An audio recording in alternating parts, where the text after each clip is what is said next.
The Halloween game. My name is Charlie, but my friends call me Char. Halloween is my favorite time of year, and my friends and I go all out. We hold a scare game every year, breaking into teams to see who can last the longest in our epic, creepy game of tag. This year, I'm going to make sure my team wins. I'm in 9th grade. My dad is pretty chill, so he doesn't mind when I spend most weekends crashing at my friends' places. My best friends, Devin, Max, Eli, and Isaac, are practically family. They're all cool with the fact that I'm gay, and so are their parents. I've got wild, dark brown hair and light skin, and I'm quick on my feet.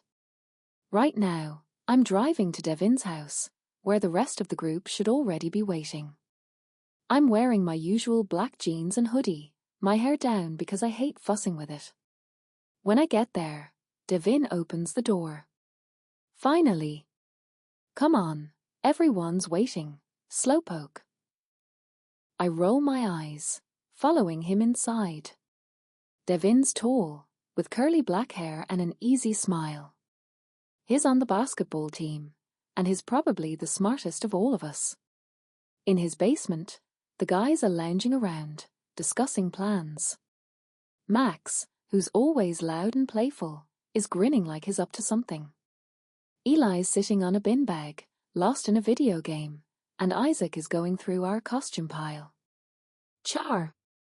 Took you long enough. Max teases. I toss a pillow at him, rolling my eyes. The plan is to go after the other team, luring them into the open field and trying to grab their flags before they get ours. Costumes aren't mandatory, but they're a fun addition for after we shut down the town's lights for a spooky atmosphere. I pick a costume from the pile, a classic creepy doll look, complete with a tattered dress, stockings, and some fake blood splatters. I'm not usually one for dresses, but for Halloween, I'll make an exception. Max is thrilled with his zombie clown costume, while Devin and Isaac are dressed as gals, and Eli went for a vampire look. Devin's mom brings us snacks, rolling her eyes at our costumes but clearly amused by our excitement. Then we head out, our flashlights barely cutting through the darkness after we pull the town's power. The game begins, each of us strategically hiding, waiting for the chance to scare and tag someone from the opposing team. Soon, I spot our other friends on the field, Shay and Taylor, looking pretty creepy themselves. As we play, I get closer to Shay, my only close friend who's also a girl. Everyone always teases us about liking each other, but I never thought much of it. Still, tonight, the teasing feels different. As we play, she laughs at my costume, saying I should dress up more often. The game winds down, and in a quiet moment, I ask, Shay, do you think the others are right? Do you like me? She just smiles, and after a pause, she nods, confirming what I'd secretly hoped. My heart skips a beat, but before I can say anything else, I tag her, claiming victory with a grin. We meet up with the rest of the group for trick-or-treating afterward, everyone laughing and recounting scares and near misses from the game. We end up at Devin's house, where we crash on the floor with our pillowcases full of candy, watching horror movies until we drift off. This keeps the essence of the story while keeping it appropriate and focusing on the friendship and Halloween spirit. The Halloween movie marathon carried on late into the night, with the glow of the TV casting eerie shadows around Devin's basement. One by one, everyone started nodding off, exhausted from hours of running, hiding, and laughing until their stomachs hurt. I thought everyone had fallen asleep, until I heard a whisper beside me. Hey, Char, you awake? It was Shay. I opened one eye and nodded. Shay was lying beside me, wrapped in an oversized hoodie. She looked nervous, which was strange for her. She was always confident, usually the one daring us to try the scariest haunted houses or go into the dark woods at night. Can we talk? She asked, her voice barely louder than a breath. Outside? I nodded again, glancing around to make sure everyone else was asleep. Max was sprawled on the floor with a half-eaten candy bar in his hand, and Eli was snoring softly on the beanbag.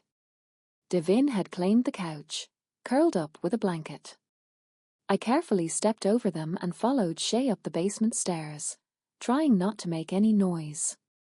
Outside, the air was crisp and cold, and the moon hung low in the sky, casting everything in silver light. Shay crossed her arms, rubbing them for warmth. We walked down the driveway and sat on the curb under the streetlight. She took a deep breath. "You know, I wasn't lying back there when I said I liked you." I felt my face heat up, even in the chilly night air. I didn't know what to say, so I just listened. "I mean, I didn't think. I mean, you're one of my best friends," as she continued, nervously tucking a strand of hair behind her ear. "But I've kinder had these feelings for a while now, and tonight just felt like the right time to say something." I took a moment to gather my thoughts. This was all new for me, too. Shay and I had always been close, and I'd thought about her like that before, but I never knew if she felt the same way. I like you too, Shay," I admitted, the words coming out almost in a whisper. I just didn't know how to say it. She smiled, relief and happiness flooding her face. The awkward tension melted away, and suddenly, things felt easy again, just like before, but with something new between us. We sat there in comfortable silence for a while, watching the stars. After a few minutes, she leaned her head on my shoulder, and I felt my heartbeat quicken. It was the simplest, smallest gesture, but it felt huge. Like everything had just changed, but in the best possible way. "Do you think the others will freak out?" She asked, laughing softly.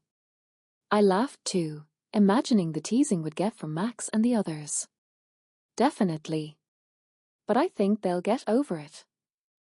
We sat there for a while longer, wrapped up in the quiet of the night, until a loud bang came from inside the house, followed by laughter. Max must have woken up and stumbled into something.